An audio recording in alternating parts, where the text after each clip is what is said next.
imani singlon mapal na kusilibi Manipur kaubi imani singlon mapal na kusilibi ahan mamateda thoramasibu meyeng taviriba ISCOM Kosem live loinana YouTube live streaming da leviriba punamak taranok chabaga loinana online sapamna kurumjari santok sariba thoram isai sakna sei thoram thoram masida sijina jariba number 7005707808 amuka hana 7005707808 ta call tobiraktuna adamna pambibe isai sakpiyu loina loinana Diamond TV hauji hojiksu manipurda thokliba irang asida sauna awabada saru yajari Diamond TV isai nomai tawraga leiba nachade mayamna lana ubidana basu haijari irang maraksida isai sakna si live falling program tawleyena kanagum kharadi hekta haibirak pasu yawi masipuna makhangdabagi haibirak pani kaisu kaide tawdabu Diamond TV na hona jariba asi akoi amata oina puchin jaribani internet yabasing haijabatai thoramasigi khutangdagi hauji fawda miyoi kayama relief camp singda awana taduna leirabasing laikidraba imungda kayama mateng pangjakre leptana chu mateng pangjaki gani Diamond TV na hona jariba sida mayam punamana saru yaviu amadi puning thagatpi thagatsari live chat election birakliba mabem kakching taram noksari kumam bimolata isai pajaba masu sargi konjel dagi sakpira on takpire sakserake Sony taram noksari matum imocha yamba taram noksari duga aya taram noksari se nandani taram noksari thank you hanana thagatsari thoramasigi ahamba caller kanano yengminasi hello hello hello mingamadi leifam habisi kayale tobisi gisina khani taram noksari ma kari mathel zabirage ase anga pumachana se hangren na ngasi se call tobire be ima se kairakta gini ngasi amoi Diamond TV gi sida lapirami duga machana pi haitari Priyadasani haibani ko ima hello hello duga ima sana thoi habra mingje mai ekta call baise duga ima ni duga lapirami sida koigi khudai ama pibirami thagatsari koina lakjabada koina haraujese koi amata oina pusinbagi amadi koina hona jariba sida nuksibiduna lapibani thagatsari hanana ima dadi miko matro se pothamine se kari sei sakpigani sei ari bam salage ai sawata ari bam salakadena ari bai mi ni madi na wata haite bani na ari bam sado ima kalai wai leviri no jikse sangkoi da tham sang ne da pon na man sangoi dagi sakpirak patari angur makhong dagi ko mane angur makhong dagi angur mana ta ko ngai bo na haurase dadi ima haura ge se Paire kanu he tinda kanu he paire kanu he tinda kanu he Labukse di hawai maton koi ka paire kanu he tinda kanu he Urungi hawai maton sadal ngamje Urungi hawai maton sadal ngamje Balla hawai maton sabong ho kanu kari ginon na ho kari ginon na Labukse di hawai maton koi ba paire kanu he tinda kanu he Nasan subhana fazala uhi Aban subhana sunna uhi Nasan subhana fazala uhi Aban subhana sunna uhi Kari gino nanga Labuk sendi hawai matono koi ba Paire kanu he tinda kanu he Chào nên rồi thật là Hai hai yam fazana sakpira kare sei se ima se leisari ngai da si se khara toy sakpira pro ao isang gata to sale thagachari ya thorom saru ya birak paima duga website te lebi ba mayam nasu thagat pirei lai sadale lo atu mo to hinga nang da thagat thagachari ma thorom saru ya birak pa thorom apung phan biram ba thagachari matangi kola da mukudong sa pizage samila sahani taram noksari yama Shakespeare taram noksari samjirambam tombi sana taram noksari mabem kaksing taram noksari soni taram noksari ngangom thangmaibal taram noksari bil bim laitongbam taram noksari laitongbam haibani taram noksari thank you taram saru ya brak pami yoi kun tarukna taram masibu saru ya biduna taram masibu mapung phan biri loina loina na ngasigi mafam ayamada haitare ngasigi ima singna koi khola amaga loina na ngasi khangabokta ngasigi khangabokta koina namjaru video mate mate tharom sigi maram channa kudal tamjar ke duga loina na hoji hoji khongjom circle coordinative maira paibi na sinbi club amadi maira paibi ani punna sillaga tha ahum chupna tha mari chup ngasiga thana tha mari chupna sokna kibalala sida athawa sing thawaina pontha pigraba ireiba iramdam asigi damakta thawaina pontha pigraba mayamda hikat lekat hoji hojik tammi ai video adum marakta thorom sigi marakta adum kudal tamjarke hello lo sa ulen taram noksari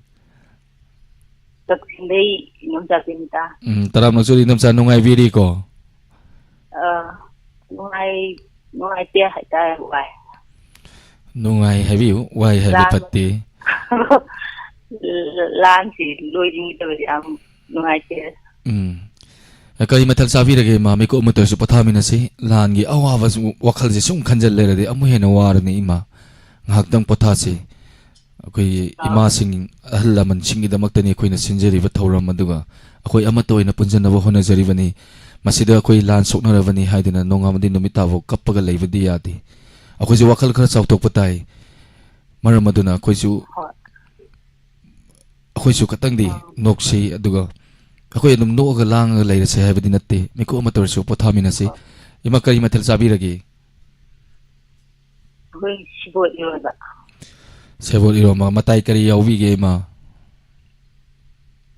ai nganon papa ya asadu di kay nom ni ko ima matai to kay nom ni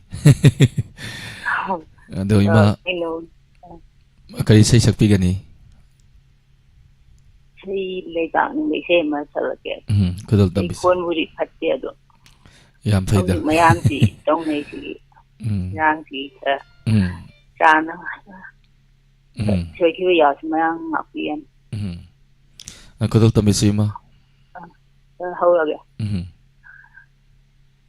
chui dây nà liệp li bờ quý rê ai khôi dầu đất lê phung phâm ni cực thuộc bờ ghi dầu đất lê phung phâm ni cực thuộc bờ ghi hầu gỡ lô na hà rôn thâu đàng chào vơ xa lê si tây su linh thùng pha na ba Wong na phamlamdam imabu kannaba Wong na phamlamdam imabu kannaba Doi jai na lepi ba kwire ai khoi Kana na ngamgani ai khoi buting laba Kana diki gani ai khoi na leiri ngai Kana nangamgani ai khoi bu thinglaba kana dikigani ai khoi na leiri ngai taragi seichuna lengthong bu pharani taragi seichuna lengthong bu pharani apun basaktina ima bu ngakani tôi dành lê đi bờ quý rê ai khôi hầu gật lô tình nghi tâm mi pullaro jati bi jati khai na rudama taragi chaisuna leng thong bukharani apun basaktina ima bunga kani tôi dành lê đi bờ quý rê ai khôi dầu đất lê bung phâm mi cập thô bờ ghi dầu đất lê bung phâm mi cập thô bờ ghi hầu gơ lô na hà rôn thọc đằng chào bơ sa kula si dây su liên thong pha na ba pong na pham lam đam ima bu cần na ba Pong na pamlamdam ima bukan na ba tôi dành lê đi bờ quý rê ai khôi sa lo dinh dạc Thakachari ima isai yam phajana khudal tambirakre duga live chat ta leibiriba mayamna chu thagapire ima gi isai ma I mathang da khudal tamjarake ima hek thamgibaga ko aduga ima wakhal katang nungai thokna ba haitari wa aduna to lei apote aduga lalasi lahani sibasu kiba yapote ma no manatraga no madi siduni ngasi sini hayeng sini khangdarwa miyoi mapokni khoigi mapokni aduna koina changjal liwa mai pak na wa changjal liwa khongjang asidadi thawna phana changjal matai thagachari ma thorom saru yabirakpa thorom mapung phambiramba thagachari samila sahani isai masalakta yaroi isai masaksarake aduga ima sida wakhal khatak nuwaina ba haijabtai dedicate tawjage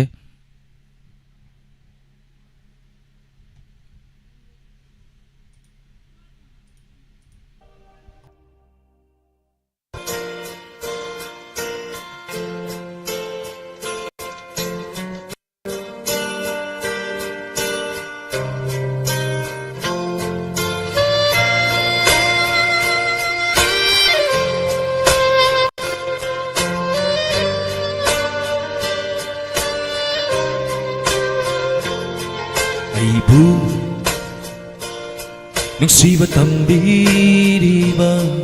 lon thoktraba sakamni nahaki nukliba minokta kangau na halay bu mafam kanda ay bu nungsiba tambiriba lon thoktraba sakamni nahaki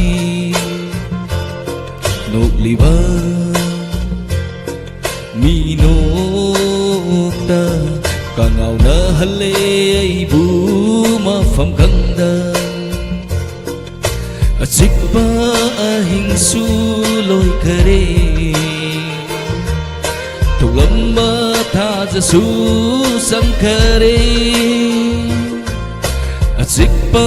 ahing suloy kare Tuglamba thaja su sankare Adubu taduna lay hore na kung sida pamubi nanggiwa hay sing Pamubi nanggiwa hay sing Pamubi nanggiwa hay sing Pamubi nanggiwa hay sing Oh oh oh yeah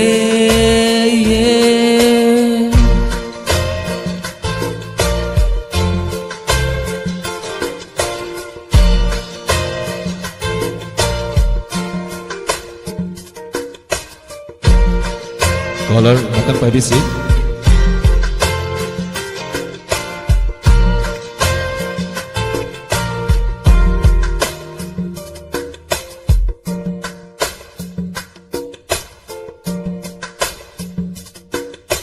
Nga thaduna ay giling jumda ina phong li bôi ning lu re hang lơ bơ ati ada ye khờ lu bơ nang gi sắc tâm na thân khờ re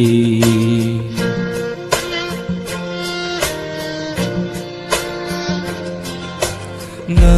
thờ duna ai gi leng zum da i na ta phong li bôi ning lu re hang lơ bơ ati ada ye khờ lu bơ nang gi sắc tâm na thân khờ re hang lơ ati ada nang gi sắc tâm na thân khờ re hang lơ bơ ati su nang gi sắc tâm na thân khờ re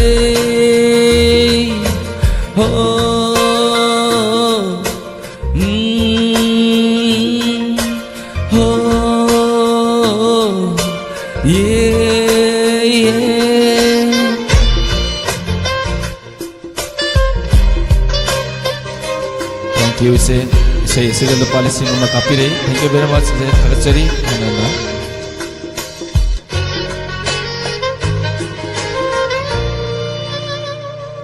Asuk nung sivi na hakse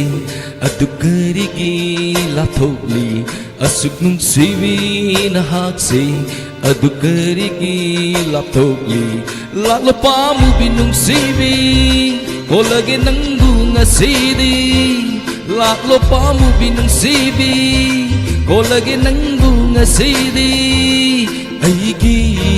hang lava pa mu sina ai bu nung si va tâm bi đi ba lộn thuốc tra ba sắc tâm ni na ha ki nộp li ba mi no ta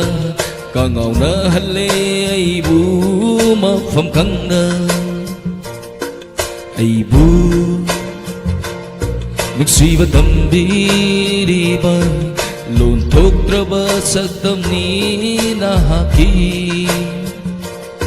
nộp li ba mi nộp ta ca ngầu na hale ai bu ma phẩm khăng na a chik pa a hình su lôi kare to lamba tha za su san kare a chik pa a hình su lôi kare to lamba tha za su san kare adu bu ta du na lấy hô đi na con si da pa mu bi nang gi wa hay sinh pa mu bi nang gi wa hay sinh pa mu bi nang gi wa hay sinh pa mu bi nang gi wa hay sinh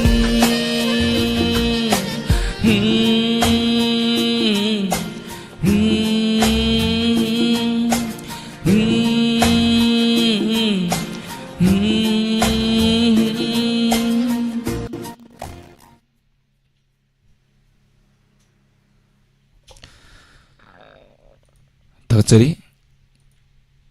saya sudah punamang na tagat pilpa hiningai lai tan tagatsari mi amam toina panjarage punamagpuhan na tagatsari loina na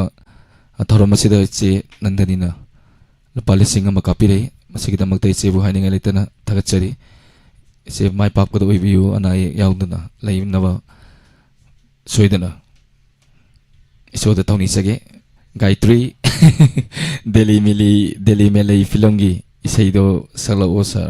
Gayatri e hore mayai dong sala ke caller ji solang kata re to paket ke hello Hello. Tajay Good evening, sir. good evening taram nokchari minga madi lefa mai biu Sir, I talk or kai the like 1 minute, sir. thagachari thorom saru yabirakpa kari mathal chabi rage Sir, I see Sawi to Amaga, Kaho Amaga when a Saturday, sir. hai chap chare mathel do yam sasan birom dong wale sei ju phajaba sak thar ka dong wale kai sei sakpi gadi Or some very, sir, crazy. Sawa Tati Pilawi there. The Pakas rights of the Isparani, and the Sawi Daba. Peggy, Deep Toy Pongi Meta. Sorry, Kasampio Kumagi Meta. Gave us some Saramba. I know Nangu Shiva go, Nangso even Shiva Ravado. But it doesn't visa. ngasi sina mu sei sakna sei thoram ni sei oina sakpi ga do ni call to biraga Oh, see, I sector of getting a city, I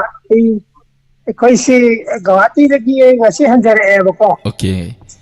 The Yum the Legere, Yum the Pazana Kotara gets so you were Gawati the you took the Yum Sargi Programje. At the Yum had the quite network, select the vanilla, internet hang the vanilla. I ta dine Tauraga, Targa, one is Hanadi, that the Ubudi Panzetre ever. so then yarak bo resno internet suko thagachari ya hamanakan da idom sale video project se My don't say, my not by the talk here, of course. My not by the talk the divine is coming, never nearby. Don't never know how he did. I not by self by Adra, my Yamayan, looking of self prayer.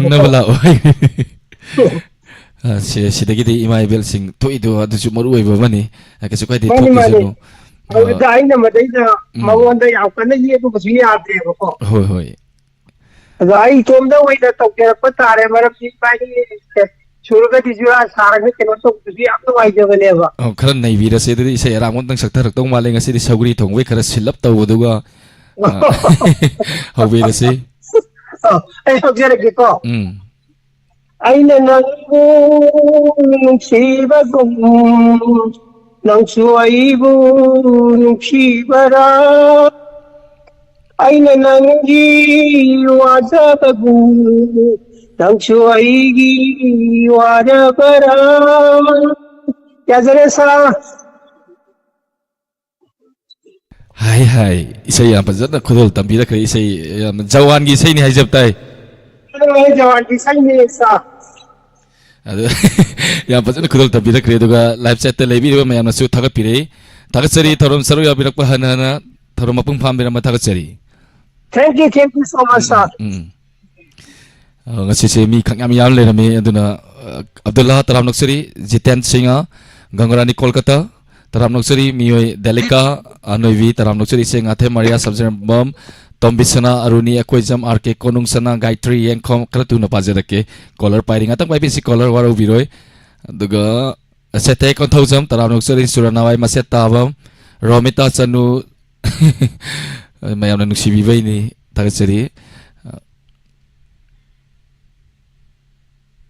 Mabem Kaksing taram noksari ming chithan anda bayar ka supuna manang akpi gani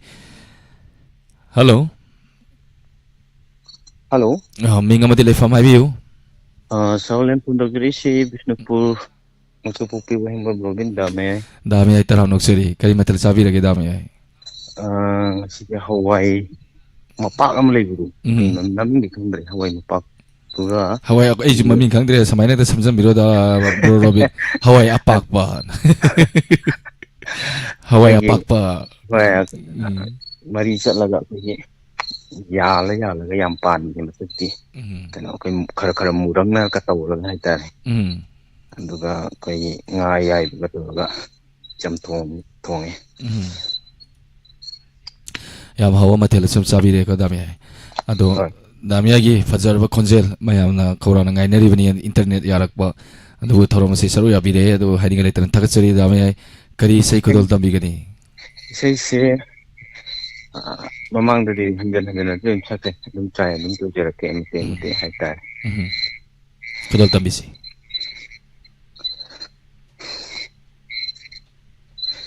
Nanggu nungsirubanan Nangbu nungsirubana pakoiralbasu pa lising lising pujarage Nangbu nungsirubana pakoiralbasu pa lising lising pujarage Nangbu pamjarubana Iran oirabana Iran lising hoya jage Nangbu nungsirubana pakoirabasu pa lising lising pujarage Nangda laibiyo inakta honglaroine aige nungsibade Nangda laibiyo inakta honglaroine aige nungsibade Mamlaba aige thamoi atiyada Thaja oina ngalarone Thaja oina ngalarone Nangbu nungsirubana pakoirabasu pa lising lising pujarage Khallu khallu wakhanshu nanginine Manglu manglu manglanshu nanginine Oh oh Khallu khallu wakhanshu nanginine Manglu manglu manglanshu nanginine Aina nangbu nungsirubagi lamal singbirau Aibu nungsiba oina singbirau Nangbu nungsirubana pakoirabasu pa lising lising pujarage Taule loisinjage Hai hai dami ai yam fazana kudol tambira kre live set te lebi riba ima bel singna yam thagat pire aduga iche ngathe Mariana amadi iche Nandani na koba kobiri iche Mariana dami ai ise yam faje na haibi na haibi rei thagat seri koigi mayam puna maksidum thagat pire leirabani nungsibi bagi haitare handa se daw ya da hai tai keno robot sorry dami ai koi se akoina program khudingi laujaki ba isai sakna si thoram amduga talent han akoigi sida kauraga haitare akoina hojikna pol da yumdagi sakpirakpani akoina mu kaurjeraga Diamond TV gi studio da live oina tawgane handaki internet yarapaga soidana pangthok seragani aduga Diamond TV gi akoigi web series namjaragani masida yawbining bai silinaw sing akoigi artist amo evening bai silinaw singna lapiduna akoigi Diamond TV gi web series asida dum yawbining basing adum line lawbiraktuna akupa maron dum pawbiyu thagatsari dawi thorom saru yabirakpa thorom apung phambiram thagatsari thank you isai gaitru yang komna khambirak paisai se mate am sakke aduga yam loi bodi saroi mate matang ni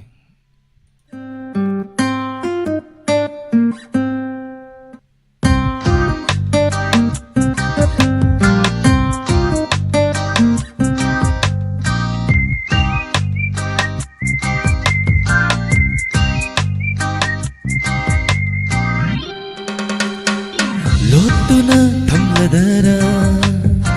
tuminna asum leiradara thamoida faurli banungsiba ಕಲ್ಲುವಾದ ಚಮಂನೈ ಲೋತುನ ಧಮ್ಲದರ ತುಮಿನ್ನ ಆಸು ಲೈರದರ ಥಮೋಯ್ದ ಫಾವ್ರಲಿವ ನುಂಗ್ಸಿಬ ಕಲ್ಲುವಾದ ಚಮಂನೈ ಉಗ್ರಸಾಮ ಫಜವಿ ಫಾವ್ದ ನಂಗ್ ನುಂಗ್ಸಿಬ ನಂಗಿ ಮೀನೋಕ್ಸೆ angakpani ಫೋಂಗ್ಲಸಿರ ನಂಗು ನುಂಗ್ಸಿ ನುಂಗ್ಸಿ ಲೋತುನ ಧಮ್ಲದರ ತುಮಿನ್ನ awesome ಲೈರದರ ಥಮೋಯ್ದ ಫಾವ್ರಲಿವ ನುಂಗ್ಸಿಬ ಕಲ್ಲುವಾದ ಚಮಂನೈ asina pembirasi Gayatri thakachari Gay Abdullah talam noksari mathangi koladam kadong cha pizage Gayatri ni khanbirak paisai ni matema kodol tamjawani yam toina sakmanna wanted levi sei ni ai hello Hello. Mingamadi le from ABC Good evening. good evening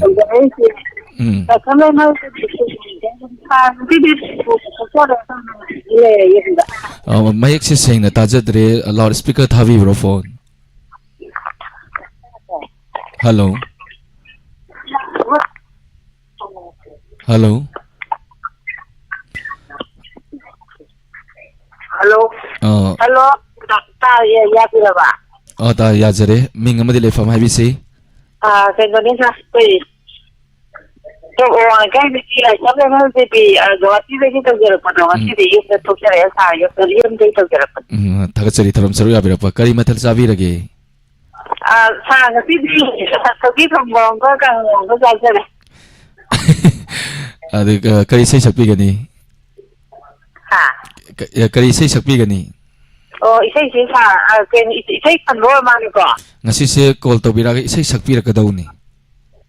sakla ka da ba cái bati ki tan se ko do ko ra sa tu ni sa ra ji sa ha ta je isai mate ma sakpi yo isai mate ra sai sa ko ki do adugi hanya tipi dan bagi tidak cái cua mà đi agak saja line se tat kre mathangi caller amuk khorang na ngai jage hello hello amuk se tat kre call ama la me mathangi caller amuk khotong sa pi jage hello hello mingamadi le from IBU giờ đấy vậy thì sao không cái lòng mà người ta đấy thì lòng bao năm 18 này sao thakachari tharam saru abira pa kari mathal sabi rage nga se khameni sin da alu ga nga phaka ta ga thong sa mathal chu ahawa ma sabi re aduga khoigi ngasi se section se thoram ni aduna kari sei khudul tami gani sai se sa ade akhoi thang kam lam sakpa pomdi rei tulam ki wo khoi mu dau do dum tang sakpa khudul tami si ho khoi mu lam lam sanang ho khoi mu lam lam sanang ho ai tu ta tu di ta khili na chom ta no di ta khili na chom sai no na ta no li ho no lấp đâm đất với thơ môi lấy đang khi sát tay đất đi khôi mưa khôn thao dây giờ hô thơ môi lấy đang khi sát tay đất đi khôi mưa khôn thao dây giờ tay ta in hầu đi से yin hawi tumsi sai tamki ho khoi mu dam dam khoi mu meeting khuding se ino tanore khodi khuding ho meeting khuding se ino tanore khodi khuding nu sa khuding ithan thale nu sa khuding ithan thale irang lang li khoi rang li ho khoi mu dam dam du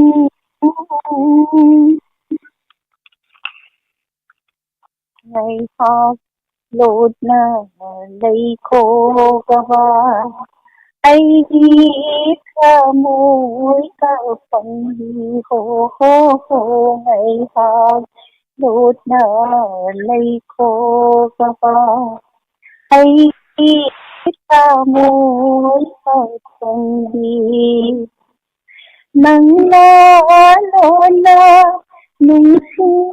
hai ga nang na nung si hai ga upalwa parta kini wo khoi mu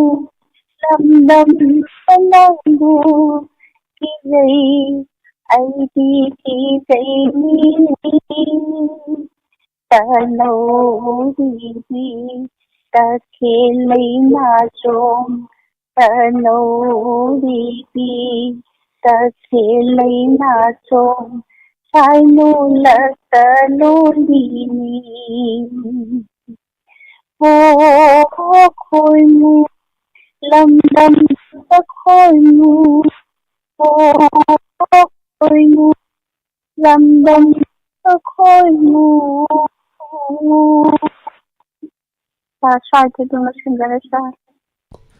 Tagachari thorom sarya birakna thorom apung pham bina baduga thorom asibu meyang tabiri ba mayam nachu tagat pire live chat ta kowa hon hon kobire tagachari thorom sarya birakpa thorom apung pham bina ba tagachari ngasigi mafam kaya da haijabatai akoi ngasi ma aduga khongjom da ngasi hauji ma aina hauji video mate ma utsaki baduni maira paibi apunba coordinative amadi club singa pullaga ngasi athauba sing thamari chupna manipura thokliba tangdu leita da irang asigi damakta thawaina pontha pigraba iramdam asibu macheta na kaibe yaroi manipur amata oini haibagi pandam amada athauba sing thawai thakraba singda haikat lekat tambagi mamine ina hauji mate ma utsari libado mama oibi kaya na ngasi su kholaw amaga loina lahori mafam maduda ima singna thawaina pontha pikraba athauba sing amuk mapok ama leirogadi mathangi mapokta amuk hanna thabum tara haijabatai miro laga amuk hanna athauba singbu pokchage aduga manipur ima lebapu amu hanna ngakpi ko haiduna mama oibi kaya na tengtha hauri masigi video mate ama khudal tamjarake mayam punna yengminasi ngasi manipur da leijariba misam miyam aikhoida su taunaribani haiduna lariba india government ga kuki lalhoba singa su leinari taunariba kuki militant singduga makhoi khakta natana brahma dagi chensil laiba narco terrorist sin kuki narco terrorist mayam ma changjalaga aikhoi manipur gi misam miyam da nongmai paidana hat patupa tarokpa sida india government na ngasi manipur gi praja miyam bu ngakna bagi damaktani haidana thada iba indian army singji marakta gi maroina asang rifle singna aikhoi gi misam miyam gi yummai thaba matamda yengdana leiba aduga misam miyam da narco terrorist singduna afaba makan gi nongmai pairaga kapam matamda ꯃꯈꯣꯏꯅ ꯌꯦꯡꯉꯒ ꯂꯩꯕ ꯀꯨꯝꯍꯩ ꯌꯦꯡꯉꯒ ꯂꯩꯕ ꯃꯤꯆꯝ ꯃꯤꯌꯥꯝꯗ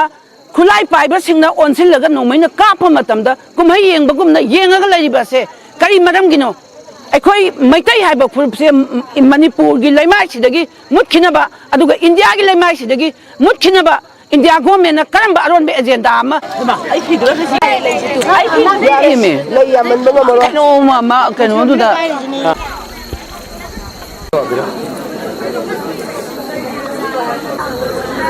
nang thokora thora ai jamana ꯑꯩꯈꯣꯏꯅ ꯍꯧꯖꯤꯛ ꯊꯥꯖꯔꯤꯕ ꯚꯤꯗꯤꯑꯣꯁꯦ ꯃꯤꯅꯤꯠ 13 ꯁꯥꯡꯉꯤ ꯑꯗꯣ ꯊꯧꯔꯝꯁꯦ ꯍꯦꯛ ꯂꯣꯏꯔꯛꯄꯒꯤꯗꯨꯗ ꯑꯩꯈꯣꯏ ꯍꯧꯕꯗꯒꯤꯅ ꯂꯣꯏꯕ ꯐꯥꯎꯕ ꯉꯁꯤ ꯈꯥꯡꯉꯕꯣꯛꯀꯤ ꯚꯤꯗꯤꯑꯣꯁꯤꯡ ꯑꯗꯨꯒ ꯈꯥꯡꯉꯕꯣꯛꯇꯁꯨ ꯃꯁꯤꯒ ꯆꯞ ꯃꯥꯟꯅꯅ ꯑꯩꯈꯣꯏꯒꯤ ꯃꯩꯔꯥ ꯄꯥꯏꯕꯤ ꯏꯃꯥ ꯏꯕꯦꯜꯁꯤꯡꯅ ꯃꯐꯝ ꯑꯗꯨꯗ ꯃꯤꯐꯝ ꯐꯝꯍꯧꯏ ꯑꯗꯨꯒ ꯑꯃꯨꯕ ꯐꯤꯔꯥꯟ ꯆꯤꯡꯈꯠꯈ꯭ꯔꯦ ꯀꯔꯤꯒꯤꯗꯃꯛꯇ ꯑꯃꯨꯕ ꯐꯤꯔꯥꯟ ꯆꯤꯡꯈꯠꯂꯤꯅꯣ ꯃꯅꯤꯄꯨꯔꯒꯤ ꯁꯔꯀꯥꯔ ꯑꯃꯗꯤ ꯏꯟꯗꯤꯌꯥ ꯁꯔꯀꯥꯔꯅ ꯊꯣꯛꯂꯤꯕ ꯏꯔꯥꯡ ꯑꯁꯤꯗ ꯌꯦꯡꯗꯨꯅ ꯂꯩꯕꯒꯤ ꯄꯦꯟꯗꯕꯒꯤ ꯑꯃꯒ ꯂꯣꯏꯅꯅ ꯑꯩꯒꯤ ꯂꯩꯀꯥꯏ ꯑꯩꯒꯤ ꯌꯨꯝ ꯑꯩꯒꯤ ꯁꯝꯕꯟ ꯑꯗꯨꯒ ꯑꯩꯒꯤ ꯂꯝꯗꯝ ꯑꯩꯈꯣꯏꯒꯤ ꯃꯤꯆꯝꯅ ꯉꯥꯛꯀꯅꯤ ꯍꯥꯏꯕꯒꯤ ꯄꯥꯟꯗꯝ ꯑꯃꯗꯒ ꯂꯣꯏꯅꯅ ꯉꯁꯤ ꯈꯥꯡꯉꯕꯣꯛꯇꯁꯨ ꯌꯥꯝ ꯆꯥꯎꯅ ꯃꯤꯐꯝ ꯐꯝꯃꯤ ꯑꯗꯨꯒꯤ ꯚꯤꯗꯤꯑꯣ ꯑꯩ ꯃꯇꯦꯛ ꯑꯃ ꯑꯗꯨꯝ ꯇꯝꯖꯔꯛꯀꯦ ꯀꯣꯂꯔ ꯑꯃ ꯀꯨꯏꯅ ꯄꯥꯏꯗꯨꯅ ꯂꯩꯔꯦ ꯄꯥꯏꯈꯠꯆꯒꯦ ꯍꯜꯂꯣ ꯍꯜꯂꯣ ꯍꯜꯂꯣ ꯃꯤꯡ ꯑꯃꯗꯤ ꯂꯩꯐꯝ ꯍꯥꯏꯕꯤꯌꯨ ꯑꯗꯨꯕꯨꯗꯤ ꯁꯥꯔ ꯑꯩ ꯐꯣꯟ ꯇꯧꯖꯔꯛꯏꯁꯦ ꯂꯥꯏꯁ꯭ꯔꯝ ꯂꯩꯃꯩ ꯕꯦꯕꯤ ꯄꯛꯋꯥꯅ ꯄꯥꯏꯖꯒꯦ ꯇꯔꯥꯝ ꯅꯣꯛꯆꯔꯤ ꯀꯔꯤ ꯃꯊꯦꯜ ꯆꯥꯕꯤꯔꯒꯦ ꯁꯥꯔ ꯉꯁꯤꯗꯤ ꯁꯧꯒ꯭ꯔꯤ ꯊꯣꯡꯕ ꯑꯃꯒ ꯀꯥꯡꯍꯧ ꯉꯧꯕ ꯑꯃꯒ ꯆꯥꯖꯔꯦ ꯍꯥꯏ ꯍꯥꯏ ꯌꯨꯝ ꯒꯨꯋꯥꯍꯥꯇꯤꯗꯒꯤ ꯌꯨꯝꯗ ꯊꯣꯛꯆꯔꯛꯄꯅꯤ ꯉꯁꯤ ꯌꯨꯝꯗꯩ ꯇꯧꯖꯔꯛꯏꯅꯤ ꯁꯥꯔ ꯉꯁꯤꯁꯦ ꯁꯧꯒ꯭ꯔꯤ ꯗꯦ ꯇꯥ ꯃꯥꯜꯂꯦ ꯁꯧꯒ꯭ꯔꯤ ꯉꯥꯛꯇ ꯍꯥꯏꯕꯤꯔꯦ ꯀꯥꯡꯉꯧ ꯌꯥꯎꯋꯦ ꯍꯥꯏꯕꯤꯕ ꯅꯠꯇ꯭ꯔꯣ ꯍꯧꯖꯤꯛꯀꯤꯗꯣ ꯀꯥꯡꯍꯧ ꯉꯧꯕ ꯑꯃꯒ ꯑꯗꯨꯅꯤ ꯃꯊꯦꯜꯁꯨ ꯆꯞ ꯃꯥꯟꯅꯕ ꯉꯥꯛꯇꯅꯤ ꯑꯩꯈꯣꯏꯗꯤ ꯐꯦꯃꯤꯂꯤ ꯑꯃꯅꯤꯅ ꯑꯗꯨꯝ ꯑꯃ ꯂꯣꯏ ꯃꯥꯟꯅꯕꯅꯤ ꯍꯥꯏꯖꯔꯤ ꯑꯗꯣ ꯃꯤꯀꯨꯞ ꯑꯃꯠꯇꯁꯨ ꯄꯣꯊꯥꯃꯤꯟꯅꯁꯤ ꯍꯧꯖꯤꯛ ꯃꯅꯤꯄꯨꯔꯗ ꯁꯨꯛ ꯆꯥꯎꯅ ꯊꯣꯛꯂꯤꯕ ꯏꯔꯥꯡ ꯑꯁꯤꯗ ꯑꯩꯈꯣꯏ ꯅꯣꯛꯇꯅ ꯈꯦꯗꯅ ꯂꯩꯕꯗꯤ ꯅꯠꯇꯦ ꯃꯤꯀꯨꯞ ꯑꯃꯠꯇ ꯑꯣꯏꯔꯁꯨ ꯍꯥꯏꯖꯔꯤꯕ ꯏꯃꯥ ꯏꯕꯦꯜꯁꯤꯡ ꯋꯥꯈꯜ ꯆꯔꯥꯡꯅ ꯉꯁꯤꯅ ꯃꯤ 3 ꯁꯤꯔꯦ ꯉꯁꯤꯅ ꯃꯤ 5 ꯁꯤꯔꯦ ꯁꯤꯒꯤ ꯃꯔꯛꯁꯤꯗ ꯃꯤꯀꯨꯞ ꯑꯃꯠꯇ ꯑꯣꯏꯔꯁꯨ ꯄꯣꯊꯥꯃꯤꯟꯅꯁꯤ ꯍꯥꯏꯗꯨꯅ ꯊꯧꯔꯝ ꯑꯁꯤ ꯁꯟꯗꯣꯛꯆꯔꯤꯕꯅꯤ ꯂꯣꯏꯅꯅ ꯑꯩꯈꯣꯏ ꯑꯃꯠꯇ ꯑꯣꯏꯅ ꯄꯨꯟꯁꯤꯟꯖꯔꯒ ꯗꯥꯏꯃꯟ ꯇꯤꯚꯤ ꯉꯁꯤꯁꯨ ꯑꯋꯥ ꯑꯅꯥ ꯇꯥꯔꯕꯁꯤꯡ ꯂꯩꯈꯤꯗ꯭ꯔꯕ ꯏꯃꯨꯡ ꯑꯗꯨꯒ ꯍꯧꯖꯤꯛ ꯍꯧꯖꯤꯛ ꯊꯣꯛꯂꯤꯕ ꯏꯔꯥꯡ ꯑꯁꯤꯒ ꯈꯨꯠꯁꯝꯅꯗꯨꯅ ꯑꯩꯈꯣꯏꯒꯤ ꯑꯁꯣꯛꯄ ꯂꯩꯔꯕꯁꯤꯡ ꯑꯗꯨꯒ ꯔꯤꯂꯤꯐ ꯀꯦꯝꯞꯇ ꯂꯩꯔꯤꯕꯁꯤꯡꯗ ꯆꯥꯎꯅ ꯑꯩꯈꯣꯏ ꯃꯇꯦꯡ ꯄꯥꯡꯕ ꯂꯦꯞꯇꯅ ꯆꯠꯊꯔꯤ ꯂꯦꯞꯇꯅꯁꯨ ꯆꯠꯊꯈꯤꯒꯅꯤ ꯊꯧꯔꯝꯁꯤꯡꯒꯤ ꯈꯨꯠꯊꯥꯡ ꯗꯥꯏꯃꯟ ꯇꯤꯚꯤꯅ ꯁꯟꯗꯣꯛꯆꯔꯤꯕ ꯑꯁꯤꯗ ꯃꯌꯥꯝ ꯄꯨꯝꯅꯃꯛꯅꯁꯨ ꯃꯇꯦꯡ ꯄꯥꯡꯃꯤꯟꯅꯁꯤ ꯑꯩꯈꯣꯏ ꯉꯁꯤ ꯑꯩꯈꯣꯏ ꯆꯥꯛ ꯆꯥꯅꯕ ꯑꯃꯗꯗꯤ ꯆꯥꯛ ꯆꯥꯅꯕ ꯑꯃꯗꯗꯤ ꯑꯩꯈꯣꯏ ꯂꯨꯄꯥ 500 ꯄꯨꯊꯣꯛꯏ ꯑꯁꯥꯏꯕ ꯀꯣꯏ ꯆꯠꯂꯨꯁꯦ ꯍꯥꯏꯕꯗꯗꯤ ꯂꯨꯄꯥ 1,000 ꯄꯨꯊꯣꯛꯏ ꯑꯗꯨꯒꯤ ꯉꯁꯤ ꯆꯥꯛ ꯆꯥꯅꯒꯗꯕ ꯆꯥꯛꯈꯣꯝ ꯑꯃꯇꯪ ngasi awana tar duna leiri basingda koi putna mateng pangminasi aduga koi makok chingbiriba club ki oiro organization any organization gi makok leader sing si chu yamna honesty over sacrifice amaga kathokpa amaga pukchen sengba amaga loina na changjelaga di akoi amatoina punjengani akoi punjaloi haibadi natte punjalakini akoi pandam di sak manari akoi gi thamoida ami amagi thamoida mipum khudima ki maitai mioi khudimakta manipur gi saktam kaihaningde maraduna akoi pandam chap manabanina akoi amatoina soidana punjalakini ngaiminasi tagachari thorom saru yabirakpa aywa ju khatang sang ngangjagre waro biroi mikomote pathaminasi kari sei sakbi gani sang ke na ke da dei sei si muchang cha hai ba film sida an mucha sengo ge mucha hai ba film sida si re ma pau sa da ba ma gi kunje ta ma na sakidam ba ke ra gi ni thang bi me ja na ma san ta na gi si gi sei ge sa yam phajabi sei ni kuire ma pau ta da ba ma gi kodol tabisi ma dagi mutaminasi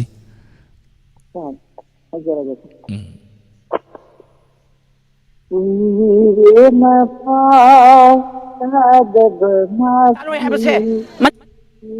ki tha si pau khum di thande deng deng deng deng deng kuire ma pau ta da ba ma gi ki tha si pau khum di thande kam kham thande dem sida Isa kham khande pau khum nai bada Mapa Tadat Manglat Sutuna Udami Awabasaglona Nakami Dahibu Suglam Devasina Zay Karam Nalenam Abani Pai Ek lagi punci Uiram Lapa Lolana Pairam Gani Iba Seno Injadaga Wabapalum Oklam Gani Ire makau sadad magi Iji thaki kau kum di khande Ang kham khande Iram sida Kaita pham khande Kau kum ai bada Ire makau sadad Maki Nagluga ba ng iyong siba Kung nag-iaron ba may sakit Samudakito bantu dinda Udham nasasin na siya muktam Awana warisan na Uping ipaw Pamlabit na Langlon kaya Turas pinanggu Idong taraw Elas pawarin Kiri makaw Tadagamagi Hati aku di sendiri angkam sendiri demi tidak tapam sendiri aku ngai baca diri makau ada bermagi diri makau ada Thank you, sir. Yang fazana sakpire ima baba. Yang fazana sakpire kare aduga live chat televiri ba mayam na su thagat pire damyai chete konthau jamdik kappi isai se tar ke isai mai ek se hai jab tari. Aduga Olember Jiten Singa Puja Wansi damyai samse sabam Dilip Ngaubi Devi RK Konung sana live chat televiri ba mayam na su yang thagat pire ima isai yang fazana khudol tambire internet ya dabsi de isai yang toin tambi bro. Isai tam jadi har isai sem isai tam jadi har ta ko isai diam tam de yang fazana khudol tambira kare thagat chari thoram saru ya bira mathangi kola dum khudong cha bijari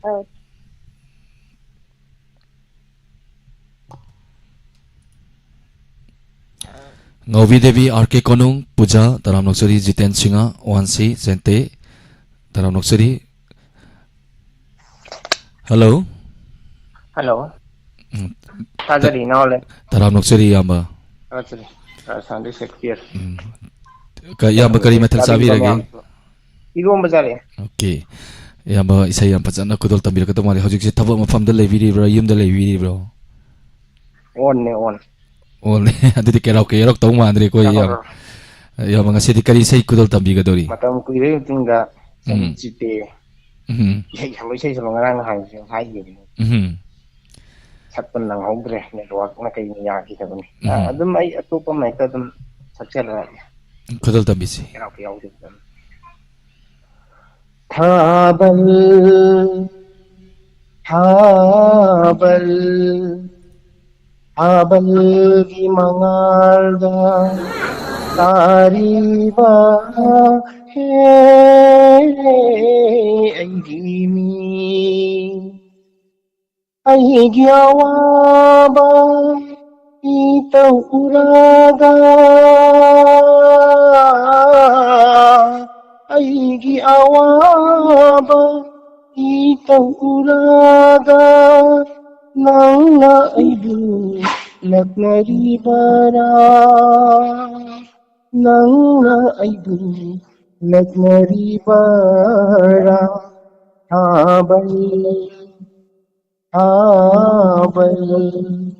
Hubble की मंगादा तारीबा हे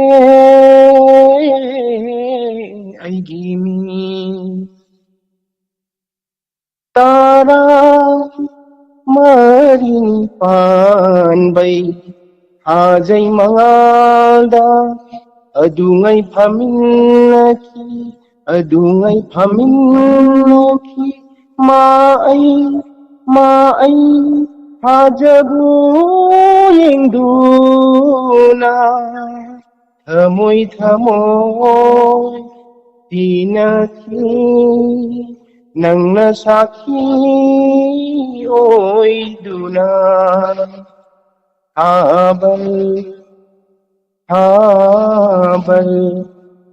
Hubble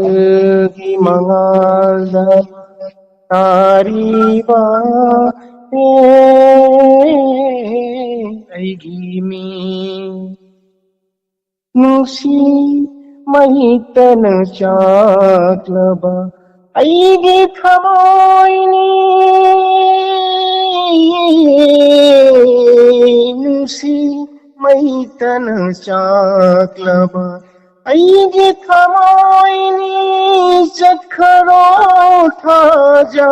अईबु अमु ओटलदागनु नुसिमाबु निंसिंहल्लानु नुसिमाबु निंसिंहल्लानु अमोय अईबु ngamdare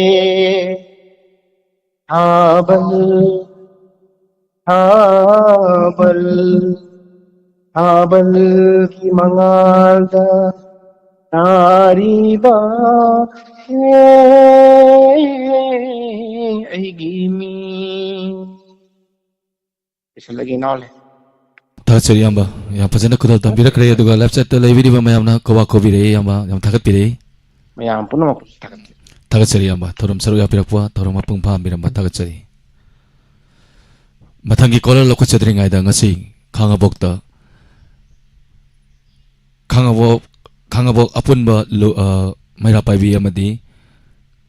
apunba club ani pundana sinba ngasi gi amuwa phiral chingkat kre amuwa phiral chingkali bagi maram chi hauji tha mari suraba phawa irang asida Manipur government amadi India government na yengshin bidaba duga AR na irang asida sokotpa loina na kogi hojik thokliba irang asi gi matang da assembly mapung pha na pangthok pidana minute 10 ni 10 ga nithoi khak pangthok ga loisan bagi damakta pen da bagi mayam Manipur sarkar amadi India gi government na yengshin biraktar bani na kogi अखोगी लेकाई अखोइना ngakchagani अखोगी lamdam अखोइना ngakchagani haibagi pandam amaga loinana amuba phiran chingkhatuna amuba phijon chetuna ima kaya na kholaw lahori aduga laikhidraba thawsing su laikatlawi masigi video mate matang khudol tamjarake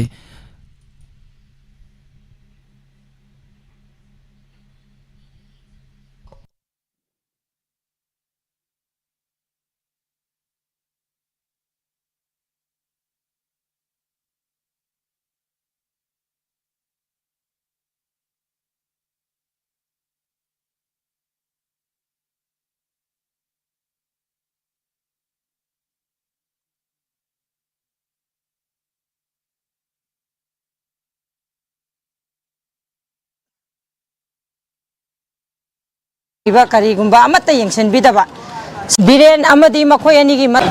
Maggi तांग अहुम दगी हौखिबा 12 ꯃꯦꯒꯤ ꯇꯥꯡ 2 ꯗꯒꯤ ꯍꯧꯈꯤꯕ 12 ꯃꯦꯒꯤ ꯇꯥꯡ 2 ꯗꯒꯤ ꯍꯧꯈꯤꯕ Manipurda Kangruk ki irang da kuki amadi Maitai masa singa Manipur asida lal hauri basi saidang ba kuki na Manipurda tauning bata tauba yaba Manipur gi lengak paibi riba Siri Biren Singna tumina yengduna laiba amadi ngasigi Manipur gi lan ngaktana akhoi gi lanmi singna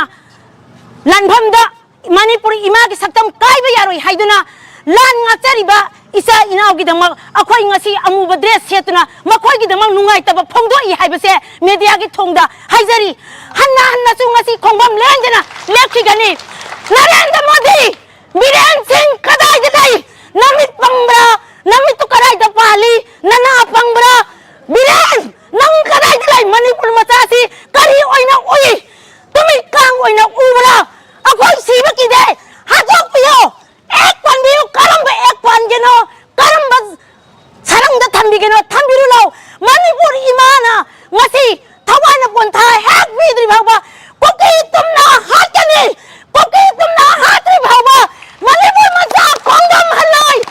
imagi pangwari mayam na thawai kat kerabada akoi ngasi kari hangane Manipur lariba civil society sigo amata oina punjan biyo mama oina Manipur lariba nupa nubi khatana ngasi hauriba lal asida Manipur gi lariba koki bunama tumna hatmina se haiba kholau lang mina base ngasi media gi tongda mama oina haijari asida Thawam tara Manipur sarkana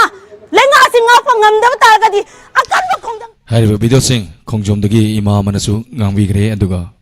full video haijaba tare thoram se helor paga full video adum ai stream se kakcharoi aduga dum thajarake mayam howdagina loibo fawa adum yeng tamina se thoram si session se thoram oibana thoram se mate thajabana tano pai leche de aduga youtube ta su dum changa dum yeng biyo aduga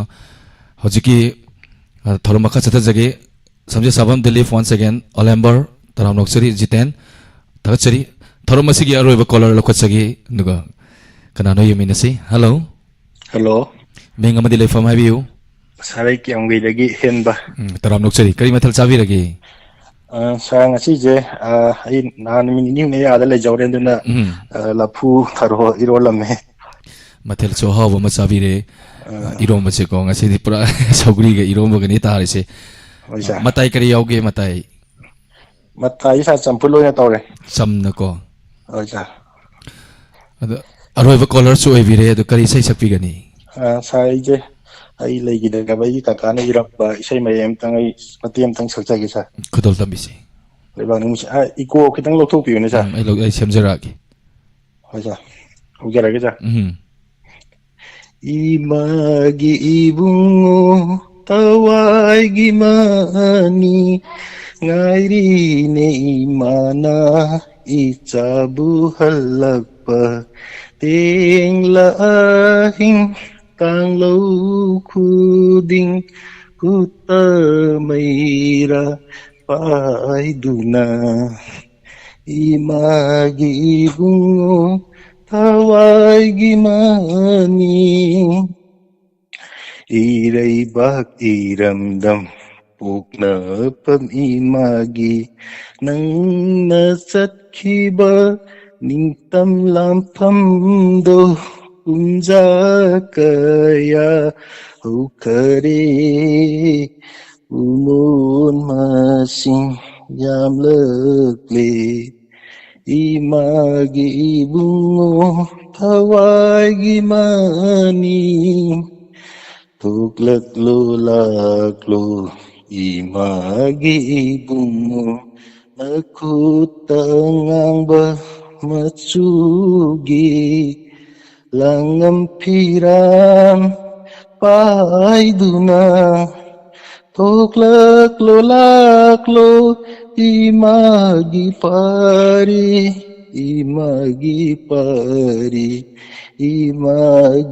bungo tawai gimani saya dulu sendiri ya bajana kudol tampirei thagachari aduga live chat television ma mayamna sa thagapirei thank you very much aina su kurum jari sa mayambo thagachari thoro masi mayam lotion magi ya balok jage anduga hojiki imai bel singna ngasi atawa singda haikat lekat tamliba singi video hawudagini loiba fawa kongjom amadi khangaboki video thagat charke mayam puna yengmina kisi hanana thagat chari thoro masi bumi yeng tabiriba ISCOM MCTV kusem live loinana YouTube ta leviriba puna mak hanana thagat chari ngasi sei isai je katang langba masak jage na khanjarabani adubo ngasi aina number chacharuba camera number chacharuba singda tahuriba ima ibel sing aduga laikidrabagi photo sing haikat laikat tamubada khara emotional oyaduna laikidraba athauba singda dedicate tawba isai ma khudol tamjage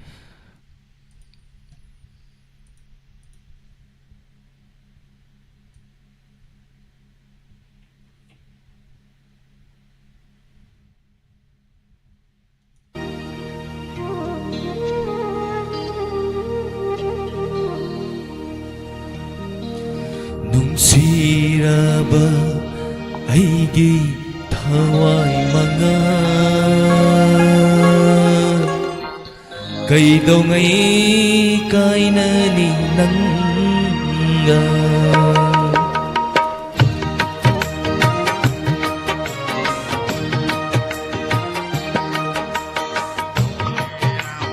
aigi thawai manga kai đâu ngay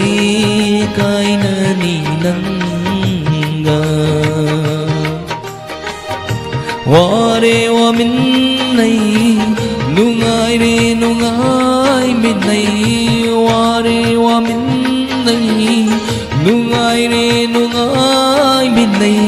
asuk kui na tinara pananga nung siraba aigi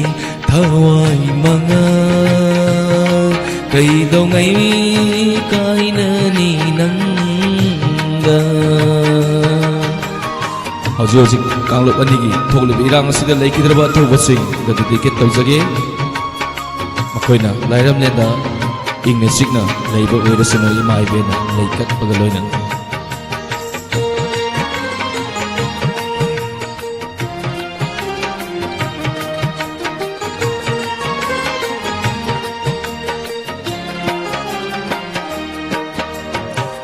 nahaki awabasu aingonda taktote ai haki pedabasu nangonda kanghande nahaki awabasu aingonda taktote ai haki pedabasu nangonda kanghande ware wa min nay nungai re nungai min nay ware wa min nay nungai re nungai min nay asuk kui na tinarak pananga nung siraba aigi thawai manga kai đâu ngay kai na ni nanga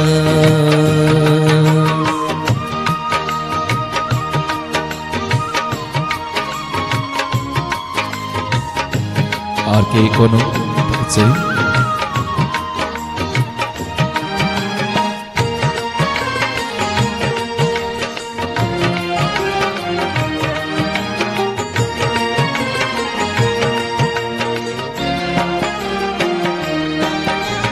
Hey thawai nung siraba thawai nang na haksang pulang ay bu thadok tu na chat khinu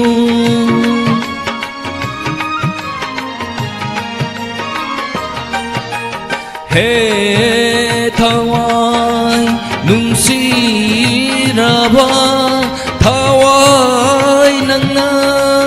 haksang pulang ay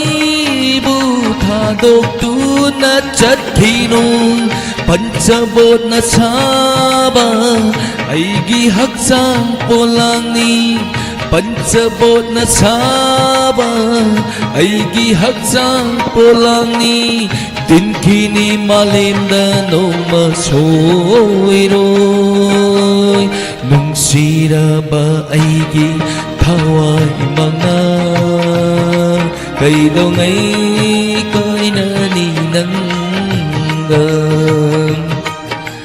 nung sira ba ay thawai mga kailangan ko'y naninangga wari wa min nay nungay minay wari wa min nay nungay minay asukoy na tinarak panangga nung sira ba ay githaway mga kay daw ngay kay naninangga nung sira ba ay githaway mga kay daw ngay kay naninangga.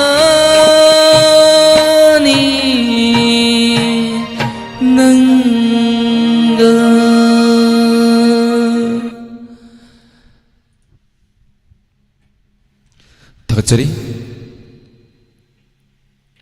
Thank you very much Hanana 다같이 해두가 더러마시고 농시비두나 하이타이타이 사이코도 tambi바시다 마야 punamakna 다같 피라파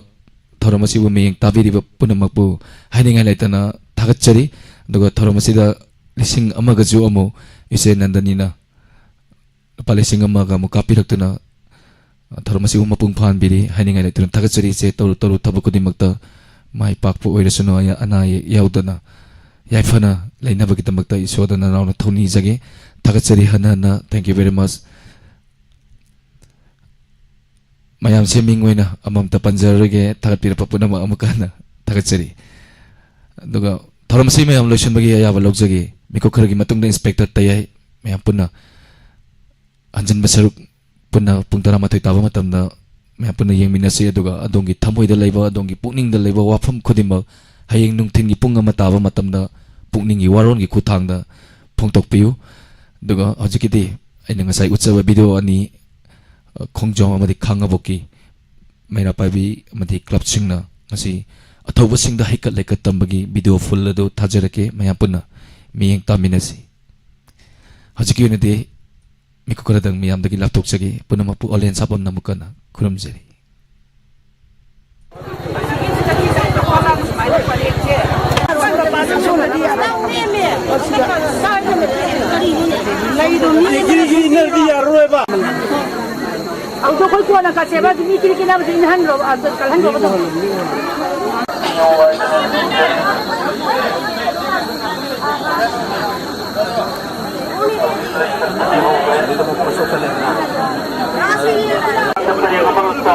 Aina halau teraya dia betul ini kan orang.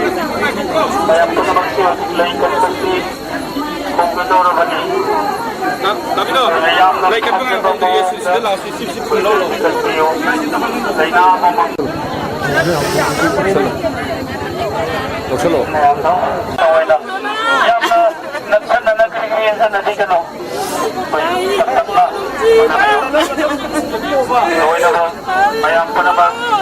Atau bersih segi pepanda lerang atau rakyat apa itu namanya lagi itu yang itu mau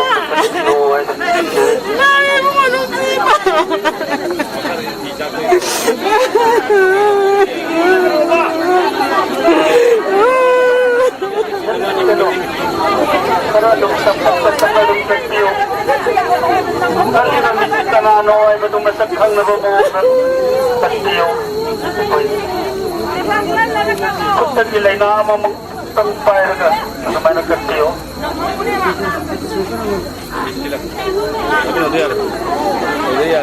idea kang mang rin jadi dami lagi wang ngalo gitu jadi tapi nggak tuh ada angan jadi itu kan ngalo kali berarti ngalo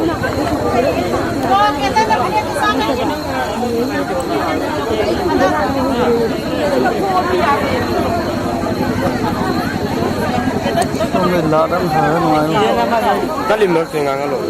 live baru tahap ya dulu cek saya ada dulu aku 손에 넘비요. 그것도 손에 넘비요.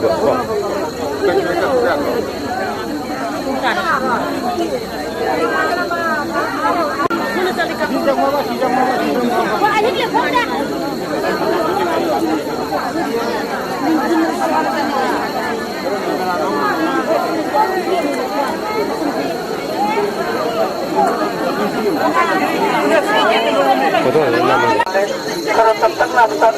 nama orang yang menyambut menang dari besar. Yang ajaran minat saya pakai hafik kita kata awal pada orang bui, pada topi dan amat isyarata pada terjal dan lain seperti dalam topi dan yang nak kata nak kita lehidupan.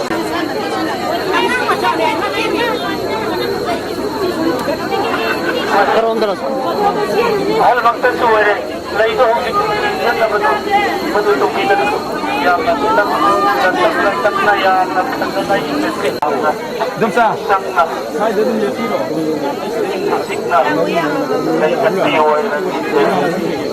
lawan lo lu yang sini nak kau jadi kau ni dah ni lah. Jadi lu.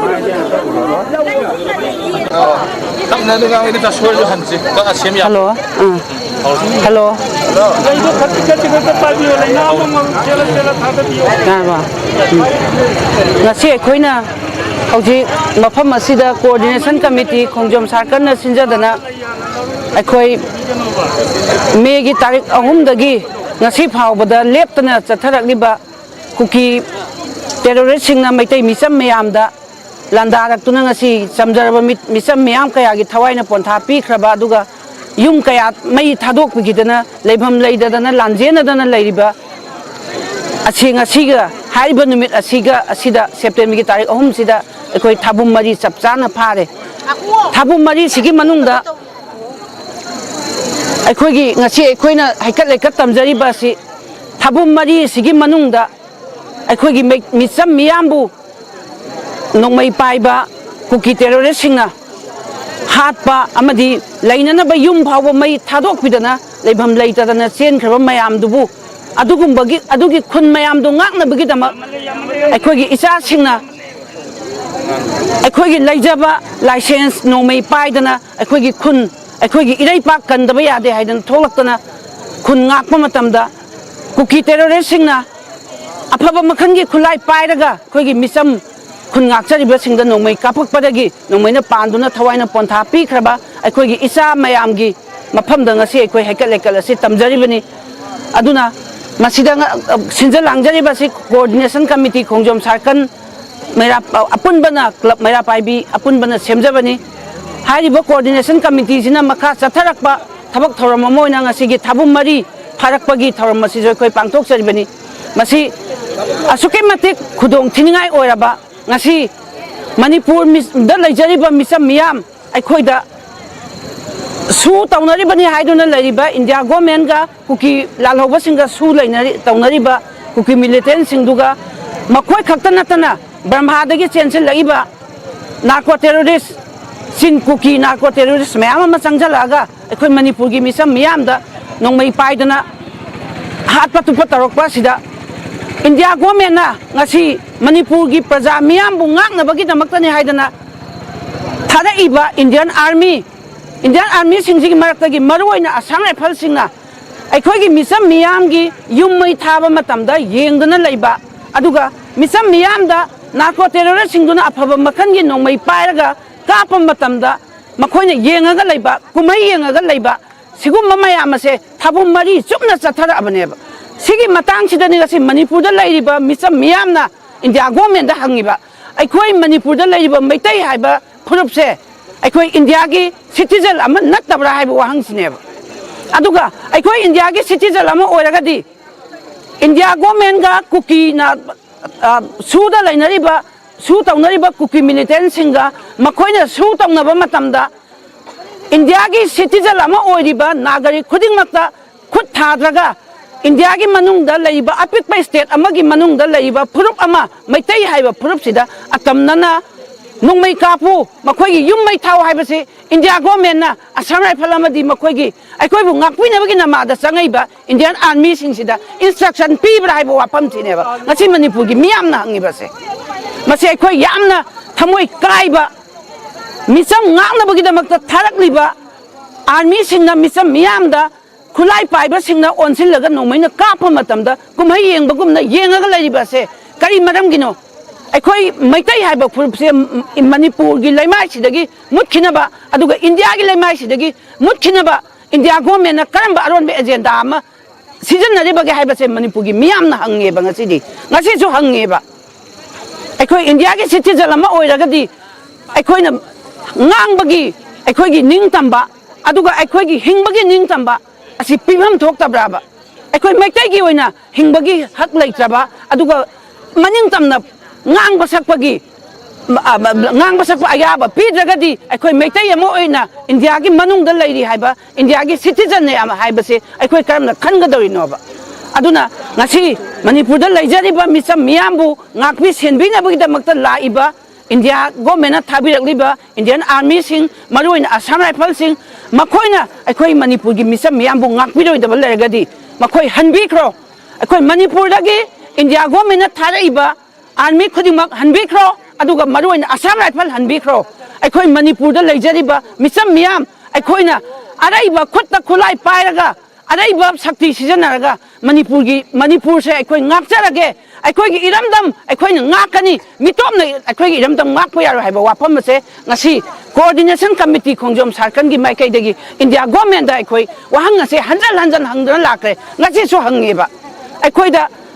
irai pa ngakchanabagi akhoi gi thauna do ngasi di akhoi thauna leiba tabani maram de akhoi gi irai pa ngakpinaba kanagam ta leiteba aduna akhoi bu india gi citizen amo oina India da leiriba nagari khudingmangna phangpham thokpa hak ado akhoi da phangalagadi akhoi ngasi India ne na akhoi na sapthok sariba se makhata na sapthok na hingmanga ngone adu ngasi di akhoi makhoi India government na akhoi manipur gi meitai singda atamna na yenga iba miyeng sina maram oraga akhoi India gi nagari akhoi oiribra haiba wakhan wafam duneba ngasi India government da akhoi na hangjariba se aduna makhata ba lala se leptriba phawba Manipur da changchalaiba narco terrorist drug lalonba popi thaba cookie sing aduga atopa India nataba Brahma dagi changaiba mitop miyan cha sing cookie narco terrorist sing drug lalonba sing se Manipur dagi maru phukna muthatriba phawba aiko coordination committee khongjom sarkana Manipur gi miyamna changchilakwa khongjang da makhata na aikoi khongjang ase changchan gi gani aduga narco terrorist sing ase het Puktok si phawba akhoi lan si lepoi haiba wafam du ning asi coordination committee khongjom sarkar na thamjariba aduga la lemna bagdamak India government na bafam asida lakraba home minister Amit Shah na kari gidamak Manipur da leiriba miyam asi gi marakta tokhai ba divide and rule policy thambirami banoba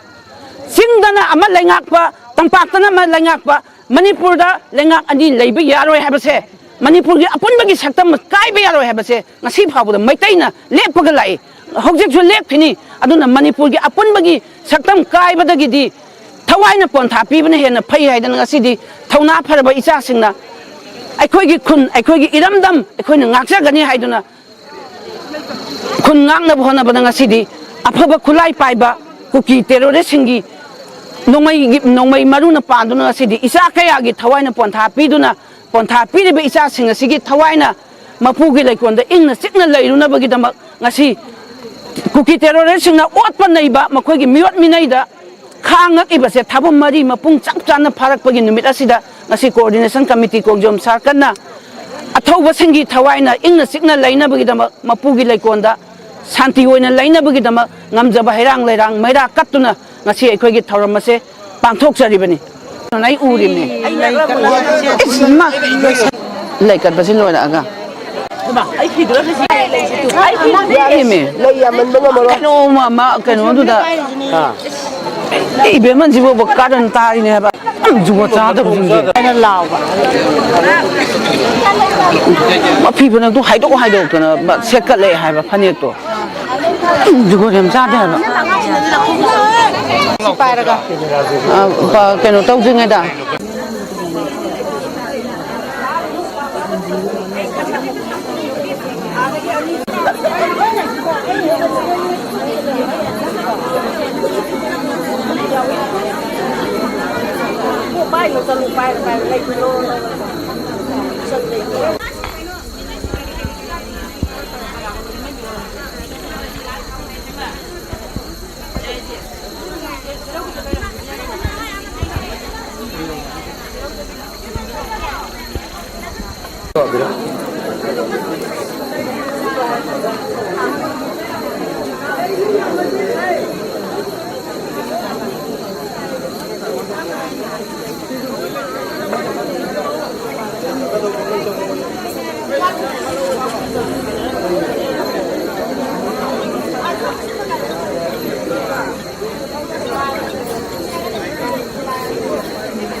Hello.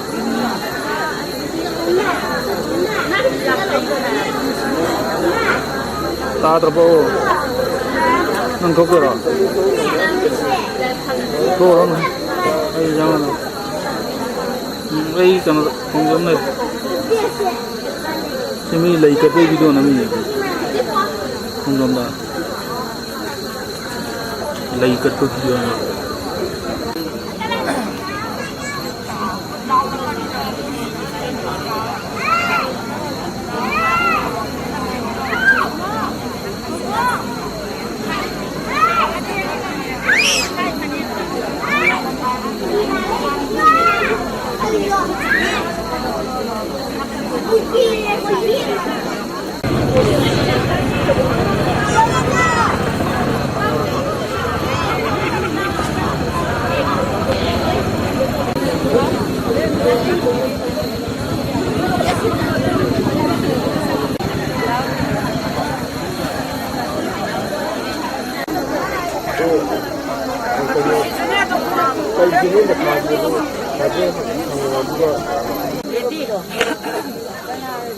Manipur ke apun bagi sektor. Manipur ke apun bagi sektor. Manipur ke apun bagi sektor. Manipur da NRC. Manipur da NRC. Manipur da NRC. Long live Manipur. Long live Manipur. Long live Manipur. Manipur da ke samre phar. Manipur da ke samre phar. Go back.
ꯑꯩꯈꯣꯏꯒꯤ ꯈꯥꯡꯉꯕꯣꯛꯀꯤ ꯑꯄꯨꯟꯕ coordinating ꯀꯃꯤꯇꯤꯒꯤ ꯃꯩꯔꯥ ꯄꯥꯏꯕꯤ ꯂꯨꯞ ꯄꯨꯝꯅꯃꯛꯅ ꯁꯤꯜꯂꯤꯕ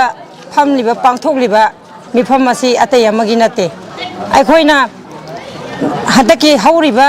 ꯂꯥꯟꯐꯝ ꯑꯁꯤꯗ ꯊꯋꯥꯏꯅ ꯄꯣꯟꯊꯥ ꯄꯤꯈ꯭ꯔꯕ ꯑꯃꯗꯤ ꯏꯃꯥ ꯂꯩꯕꯥꯛꯀꯤꯗꯃꯛꯇ ꯊꯋꯥꯏꯅ ꯄꯣꯟꯊꯥ ꯄꯤꯈ꯭ꯔꯕ ꯑꯗꯨꯒ ngasi paliba sarkar asina aikhoigi damakta karimata section thorang amadi aikhoibu ngakpi senbiba karigumba amata yengsenbidaba sina maram oiraga aikhoina pendabagi kholaw amaga loinana ngasigi asigumlaba black day hariba mikuba numida si aikhoina pangthok saduna firal amuba amadi aikhoina sesariba amuba fijol asina takliba maramdi aikhoina thawaina pontha pi khraba isilinau aduga ija sing inau sing aduga ibung iwa sing pumnamaki mafamda aikhoina makhoigi damakta ikai khumnaba uchabaga loinana pangthok saba mifamni aduga jaradra ayo dum hayo makata harjira aduga masigi makha tarakpada haijeningi bo wafamsi ngasigi paliba aikhoigi manipurgi sarkar amadi india sarkarna makhoigi mathakta ai pendaba wahai amani khaktang ai ngasi media gi mamang dai phongdok saningi Narendra Modi ji matik nungai taba pen tawning bata tawba yaba manipur gi lengak paibiriba Sri Biren Singna tumina yengduna laiba amadi ngasigi manipur gi lan ngaktana akhoigi lanmi singna lanbhamda manipur imagi saktam kaiba yaroi haiduna lan ngachariba isa inaugi damak akhoi ngasi amuba dress setuna makhoi gi damak nungai taba phongdo I haibase media gi thongda haijari hanna chu ngasi khongbam lenjana lekhigani Narendra Modi Biren Singh kadai dai namit pangbra namit tu kadai da pali nana pangbra Biren nang kadai dai manipur matasi kari oina oi tumi kang oina ubra akhoi siba ki de hatok piyo ek pan biyo karamba ek pan geno karamba sarang da thambi geno thambiru law manipur imana ngasi thawana pontha hek bidri bhaba koki tumna hatani koki tumna hatri bhaba manipur macha khongdam halai imagi bangwari mayamna thawai tatkelbada akhoi ngasi kari hangane manipur lariba civil society sigo amata oina punjan biyo mama oina manipur lariba nupa nubi thaktana ngasi hauriba lal asida manipur gi da lariba kokai bunaba tumna hanmina je haiba kholaw langmina bache